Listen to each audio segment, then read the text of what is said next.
Hello everyone, welcome to Nepal Tech. So this is a second video regarding the shell scripting. So today I'll be talking regarding the intro to files and permissions. So there are multiple permissions associated with files. So talking about permissions, it is of three types. So that could be permission related to read, next one could be related to write, and the third one could be execute. So basically the representation RW X will be represented here. So basically what this represent is if the first one is for read, the second one is for write, and the third one is for execute. So basically whenever we create a file, the file will be created and it will have a permission of read and write, but it will not have the permission of execution. So in order to give the permission for execution, today I'll be showing you some labs regarding the permissions and how we can provide the permissions to the file. So yes, basically whenever we try to run administrator commands or a certain .dll extensions file on Windows as well, it will ask us that do you want to run it as administrator, and we enter yes and the file gets executed. So basically this is the same thing that we need to provide on Linux in order to run our shell script or our programs. So let me go to my terminal here. So this is my Ubuntu machine and this is the terminal that I'm using currently. So let me clear the screen here first. So here you can see I am on the home VBox user directory. So there might be certain files here. So here you can see the desktop, downloads, pictures, snaps, videos, document, music, public templates are the files that are currently here. So I'll be creating a file. So my file name will be test.sh.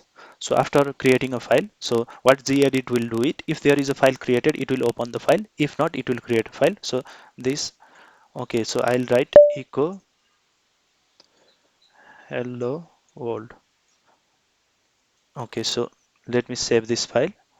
So okay, looks like this file is saved now. So if I do ls, here we can see test.sh. So by entering the ls command, we do not see the permissions associated with it. So for checking the permission, what we need to do is first let me clear the screen and I'll do ls once again. So here you can see there is no permission shown to any of the files or directories available here. So in order to check the permissions, we need to provide this command. So here we can see ls-la.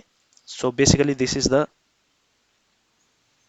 uh, so basically what will it will do is it will display the files as well or list the file, and it will show the permissions and it will show other informations as well. So let me go to my test.sh file. So here we can see this is my file, and here we can see the owner is VBox user, and this the group is also the VBox user group, and here we can see there is read write only. So as I mentioned earlier, so in order to execute we need to pass the permission of this X as well. So here we can see we have only read and write permission associated with it, but we do not have the execution permission to it. So basically what we need to do is we need to provide the executable permission to the test.sh file, and in order to provide the so permission can be provided as well. So first let me run this command as it is without providing the permission. So if I run it, here you can see the permission is denied. So basically this refers to the execution of the file, and in order to execute we need to provide it with executable permission. So for this, let me clear the screen. Let me show this once again. So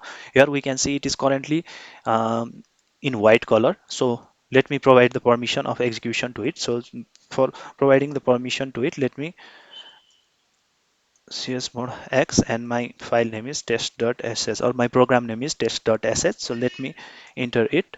So if I do ls-la, okay, so here we can see, okay, looks like the permission did not work. Okay, sudo csmod, let me do the sudo csmod.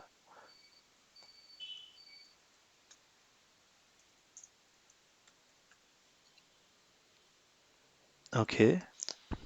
Okay, so here we can see basically the small x command will be working perfectly fine. So here we can see the test.sh, and here we can see the execution permission associated with it. So here we can see we have given the permission execution for the user group and others as well. So this is basically the execution permission. So now let me see my test.sh folder once again. So for this, let me do gedit itself to test.sh.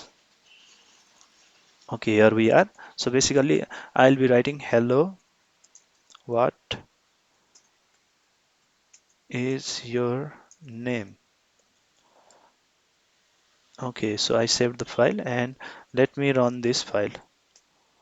So after running this file here, we can see hello, what is your name has been displayed. So the shell script or the shell program has been executed successfully. So basically this is the thing that we need to provide to the shell programs or shell script with the permission. So providing permission is super easy, as you have seen here. So basically cs mode, so it will change the current mode of the file, and it will be adding the permissions associated with it. So this is the permission, that is executable permission. So I added the execution permission to the program or the file, and after that the execution can be done or execution can be made on the file accordingly.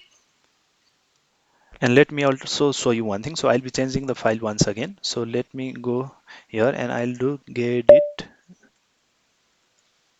Okay, so you might say gedit as well. So uh, okay, so instead of writing hello here, I'll be not writing anything. I'll not be passing the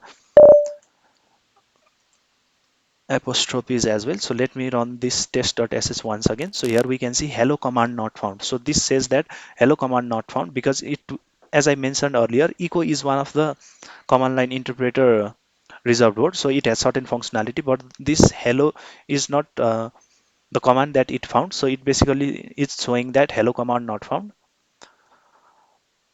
So as I mentioned earlier, the shell scripts are or will be running on the command line interpreter, and we need to provide it with command in order to execute the command. But if we are providing anything else than the command, the else words or the commands will not be found. So it will be showing these sorts of errors. So we need to keep that in mind. So this is basically the things regarding how we create a file and how we give permission to it regarding the execution. So this was for today. In the next video, I'll be showing you by writing some basic hello world programs and other programs on shell. So thank you for today.